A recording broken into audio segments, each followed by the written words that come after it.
Morning buddies, welcome back to another episode of 75 Hard Challenge. আজ চ্যালেঞ্জের day 7। আজকের দিনটা শুরু হলো অনেকটাই তাড়াতাড়ি। বছরের প্রথম দিন, তাই একটা বিশেষ জায়গায় গিয়েছিলাম। কোথায় গিয়েছিলাম সেটা দেখতে পাবে ভিডিওর মধ্যেই।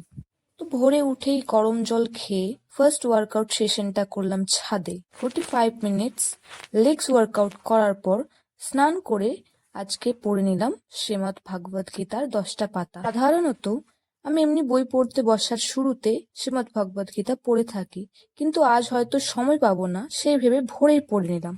তারপর চলে আসলাম বড় মায়ের বাড়ি, হ্যাঁ, দক্ষিণেশ্বর। এটার জন্যই আজ এত ভোরে ওঠা। হাজার হাজার মানুষের ভিড়ে আমিও গিয়েছিলাম বছরের প্রথম দিনটা মায়ের আশীর্বাদ নিয়ে শুরু করতে। প্রায় 4.5 ঘন্টা লাইনে দাঁড়িয়ে অবশেষে মায়ের দর্শন পেলাম। পুজো দিয়ে মায়ের দর্শন করে ওখান থেকে চলে গিয়েছিলাম আদ্যাপীঠ। অনেকটাই দেরি হয়ে যাওয়ার কারণে মা আদ্যা দেবী আজ আর দর্শন দিলেন না, তবে ভাগ্যে ছিল আজকে মায়ের ভোগ। দুপুরের খাবারটা মায়ের ভোগ দিয়ে সেরে নিলাম। বাড়ি ফিরতে একটু রাত হয়ে গিয়েছিল। বাড়ি ফিরে সেকেন্ড ওয়ার্কআউট সেশনটা ইনডোর করে নিলাম। কিছু আর্মস এক্সারসাইজ করার পর খেলাম কিছু ড্রাই ফ্রুটস। না, রাতে আর কিচ্ছু খাইনি, ভীষণ টায়ার্ড লাগছিল, তাই বিছানা গুছিয়ে গেলাম ঘুমোতে। এই হলো আজকের পিক।